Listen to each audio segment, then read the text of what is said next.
ये कहानी है 1960 की दिहाई की, जब लाहौर एक बहुत खूबसूरत शहर था और उसकी फ़िज़ा जो थी बड़ी रोमांटिक थी। बहुत उसमें लिटरेचर था, शायरी थी, मौसीकी थी।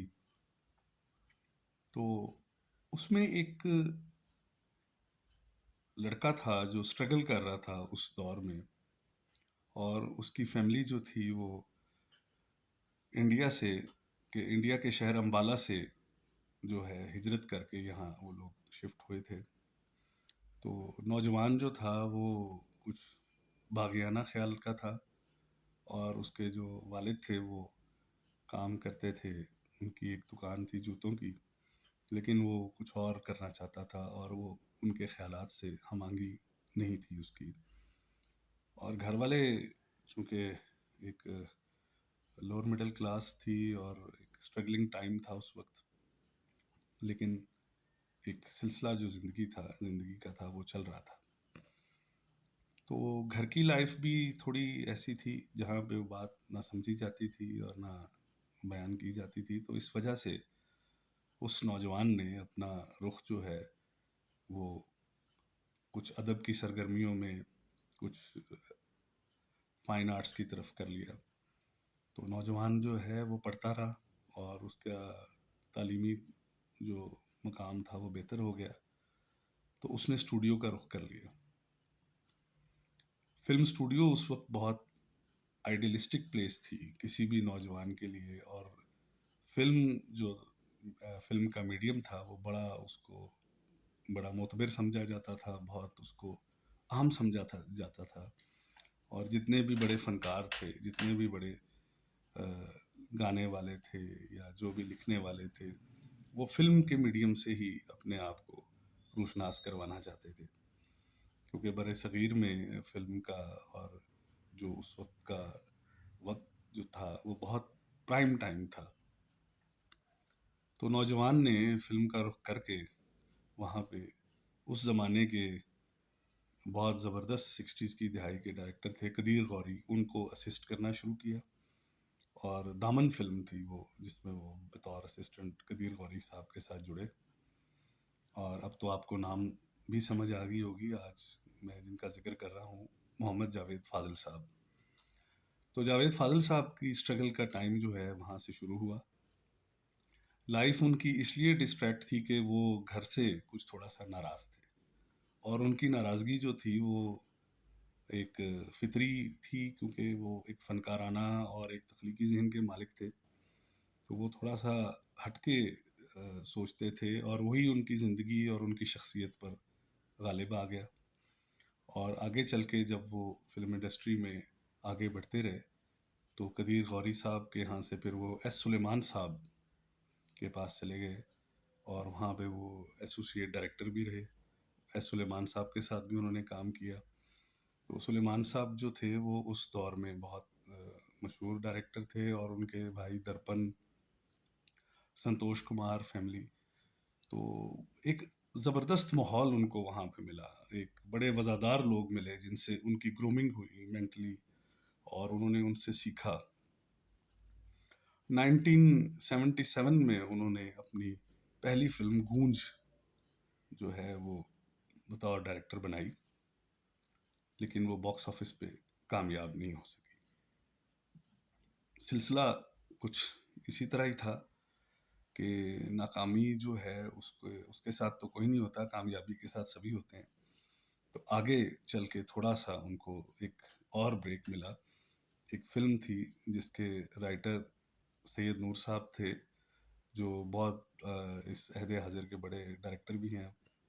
उसका नाम था साइमा, जो इंडियन फिल्म शारदा से इंस्पायर होकर बनाई गई थी। तो वो बॉक्स ऑफिस पे उसे कुछ कामयाबी हासिल हुई। तो इसके बाद एक सिलसिला शुरू हुआ जावेद फ़ाज़िल साहब की डायरेक्शन का। जावेद फ़ाज़िल साहब जो हैं वो 80 की दहाई में, जब मुल्क जो है वो एक अजीब सी कैफियत में था, जहाँ पे शौरी और फ़िक्री तौर पे लोगों की ग्रूमिंग जो है वो थोड़ी सी डिस्टर्ब थी ड्यू टू मार्शल लॉ। और मार्शल लॉ के बाद के जो इफ़ेक्ट थे माशरे पे, वो सबसे ज़्यादा फ़िल्म पे मुरतब हो रहे थे। लेकिन जावेद फ़ाज़िल साहब जो हैं वो अपने काम को उन्होंने जारी रखा और उन्होंने कमर्शियल मीडियम में बहुत अच्छी फ़िल्में जो हैं वो बनाई। उनके उस अहद के जो हमअसर डायरेक्टर थे, जिनमें परवेज़ मलिक साहब, नज़रुल इस्लाम साहब, हसन अस्करी साहब, जान मोहम्मद साहब और दीगर डायरेक्टर, मैं अगर किसी का नाम भूल रहा हूँ, एम ए रशीद साहब, ये सभी लोग जो थे ये बहुत ज़बरदस्त लोग थे और ये एक प्रोसेस के तहत आए थे फ़िल्म के अंदर, और फ़िल्म को समझ के, फ़िल्म को जान के और फ़िल्म के अंदर रहते हुए इन्होंने बेहतरीन काम किया और महदूद ज़राए में बेहतरीन काम किया। तो जावेद साहब की जो स्ट्रगल है वो बहुत कमाल है। उन्होंने उर्दू फ़िल्मों के ऊपर फोकस किया और उर्दू फ़िल्म्स के ज़रिए उन्होंने अपनी पहचान बनाई। जो जावेद साहब का बड़ा ख़ासा है, जावेद साहब का जो बड़ा कमाल है, उनके साथ मेरी नशिस्तें भी रहीं, उनसे गुफ्तगू भी रही, वो बहुत फ़िल्म के हवाले से बहुत ज़्यादा वो पैशनेट थे और एनसाइक्लोपीडिया थे इंडो पाक की और इंटरनेशनल फ़िल्म्स इवन। तो वो उस दौर में लिटरेचर से जुड़े हुए आदमी थे, वो नॉवेल्स पढ़ते थे। आप देखिए कि उनकी जो फ़िल्म है आहट, वो एक मशहूर इंग्लिश नॉवल और एक इंग्लिश फ़िल्म है मोमेंट टू मोमेंट, उससे इंस्पायर होके उन्होंने उस दौर में वो फ़िल्म बनाई। आहट के बाद आप देखें उनकी एक फ़िल्म है ड्यूल इन द सन, जो बड़ी मशहूर फ़िल्म है और इंडिया में फ़िरोज़ ख़ान ने जांबाज़ के नाम से बनाई। तो यहाँ पे उन्होंने लाजवाल के नाम से वो फ़िल्म बनाई। इसी तरह उन्होंने एमिली ब्रोंटे के मशहूर नॉवल व्यूदरिंग हाइट्स पे दहलीज फ़िल्म बनाई और इंडिया में इसी नॉवल पे दिल दिया दर्द लिया फ़िल्म बनी। और आगे चल के उन्होंने रिवेंज जो है फ़िल्म, वो भी एक नॉवल बेस्ड है, उस पे फ़िल्म बनाई ज़िद। और इसी तरह उन्होंने चार्ल्स ब्रॉसनन की ये जो सीरीज़ थी डेथ विश, उसको उससे इंस्पायर होके उन्होंने हिसाब फ़िल्म बनाई। तो जावेद साहब का ये ख़ासा था कि वो फ़ॉरेन जो लिटरेचर है, फ़ॉरेन फ़िल्म को एडेप्टेशन बहुत अच्छी करते थे। उनका एक ख़ासा था क्योंकि वो पढ़े लिखे ज़हीन आदमी थे और एडेप्टेशन के मास्टर थे। और इस तमाम सफ़र में उनके जो राइटर रहे हैं, ये बड़ी एक ज़बरदस्त बात है कि उनके साथ जो राइटर रहे हैं जिनका कॉम्बिनेशन रहा है, वो सैयद नूर साहब थे। दहलीज़ भी सैयद नूर साहब ने लिखी है, आहट भी उन्होंने लिखी है, लाजवाल भी उन्होंने लिखी है और सैयद नूर साहब ने ज़िद भी लिखी। और ये फ़िल्में जो हैं बड़ी कमाल की उन्होंने बनाई। और फिर जावेद फ़ाज़िल साहब का जो फ़िल्मी कैरियर है, उसमें जो बहुत ही एक ज़बरदस्त फ़िल्म है जो आज भी उनके क्रेडिट पे बहुत उसको याद किया जाता है, दहलीज़ के बाद मैं उसे रेट करता हूँ, वो बाज़ार हुस्न है, जिसको मोहम्मद परवेज़ कलीम साहब ने लिखा और जावेद साहब के बकौल वो गुरुदत्त की फ़िल्म कागज़ के फूल से बड़े मुतासिर थे।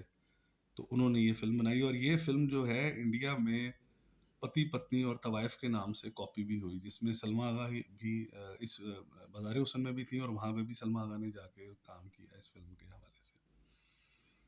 तो जो बुनियादी जावेद साहब का एक बीइंग डायरेक्टर जो रोल है पाकिस्तान फ़िल्म इंडस्ट्री में, वो बहुत कमाल है। उन्होंने उर्दू फ़िल्मों के लिए बहुत स्ट्रगल की, उर्दू सिनेमा के लिए। और उस दौर में जब के मार्शल लॉ के बाद जो है एक इंडस्ट्री के अंदर ब्लड शेड और एक बर्बरियत और बहीमियत का सिलसिला शुरू हुआ, गंडासा कल्चर का आ गया। लेकिन जावेद साहब अपने स्ट्रगल में जारी रहे और उन्होंने ज़बरदस्त उर्दू फ़िल्में बनाई।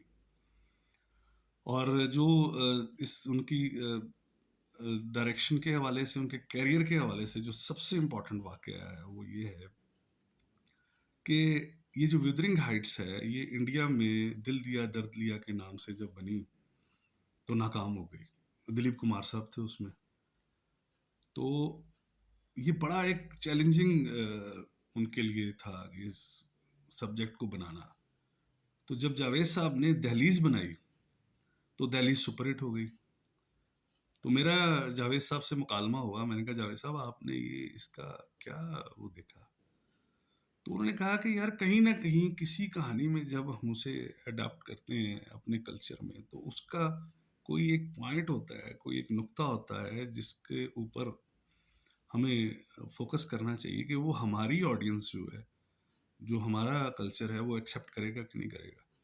तो मैंने वो नुक्ता पकड़ लिया, उस नुक्ते के मुताबिक मैंने उस फिल्म को फिर वो ढाला। तो जावेद साहब का ये बहुत बड़ा क्रेडिट था। जावेद फाजिल साहब वाकई बहुत बड़े डायरेक्टर थे, और उन्होंने पाकिस्तान फिल्म इंडस्ट्री के लिए बेहतरीन फिल्में बनाई।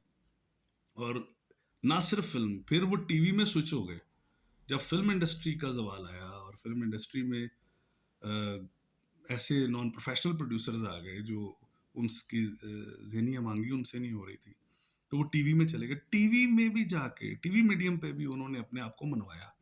घर गलियां और रास्ते और दीगर उनके प्लेस हैं जो मुझे अभी ज़हन में नहीं आ रहे, उन्होंने अपने आप को मनवाया, क्योंकि वो फिल्म के आदमी थे, बड़े मीडियम के आदमी थे, लेकिन उन्होंने वहां पे भी जाके अपने आप को मनवाया।